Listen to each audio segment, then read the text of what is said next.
ବଙ୍ଗୋପସାଗରରେ ସୃଷ୍ଟି ହେଲା ଲଘୁଚାପ କ୍ଷେତ୍ର। 15 ତାରିଖ ଯାଏ ଅତି ପ୍ରବଳ ବର୍ଷା ସମ୍ଭାବନା। ପଶ୍ଚିମ କେନ୍ଦ୍ରୀୟ ଓ ଉତ୍ତର ପଶ୍ଚିମ ବଙ୍ଗୋପସାଗରରେ ସୃଷ୍ଟି ହେଲା ଲଘୁଚାପ କ୍ଷେତ୍ର। ସକ୍ରିୟ ଘୂର୍ଣ୍ଣିବଳୟ ପ୍ରଭାବରେ ଲଘୁଚାପ ସୃଷ୍ଟି ହୋଇଛି। ଏହାର ପ୍ରଭାବରେ 15 ତାରିଖ ଯାଏ ପ୍ରବଳରୁ ଅତି ପ୍ରବଳ ବର୍ଷା ସମ୍ଭାବନା ରହିଛି। ଏନେଇ ପାଣିପାଗ କେନ୍ଦ୍ର ପକ୍ଷରୁ ସୂଚନା ମିଳିଛି। ଲଘୁଚାପ କ୍ଷେତ୍ର ଘନୀଭୂତ ହୋଇ 24 ଘଣ୍ଟାରେ ସ୍ପଷ୍ଟ ଚିହ୍ନଟ ଲଘୁଚାପ କ୍ଷେତ୍ରରେ ପରିଣତ ହେବ।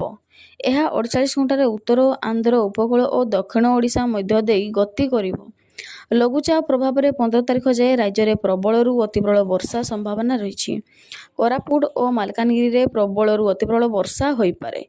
ନବରଙ୍ଗପୁର, ରାୟଗଡ଼ା, କଳାହାଣ୍ଡି, ଗଜପତି, ବଲାଙ୍ଗୀର ଓ ନୂଆପଡ଼ାରେ ମଧ୍ୟ ପ୍ରବଳରୁ ଅତି ପ୍ରବଳ ବର୍ଷା ହୋଇପାରେ। ଉପକୂଳ ଓଡ଼ିଶା ଓ ପଶ୍ଚିମ ଓଡ଼ିଶାରେ ବିଭିନ୍ନ ସ୍ଥାନରେ ଘଡ଼ଘଡ଼ି ସହ ବର୍ଷା ହୋଇପାରେ।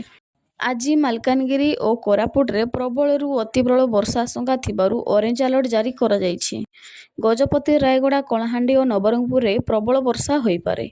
ଏହିଭଳି ଅପଡେଟ୍ ପାଇବା ପାଇଁ ଚ୍ୟାନେଲକୁ ସବସ୍କ୍ରାଇବ୍ କରି ଘଣ୍ଟି ବେଲ୍ ଆଇକନକୁ ପ୍ରେସ୍ କରନ୍ତୁ।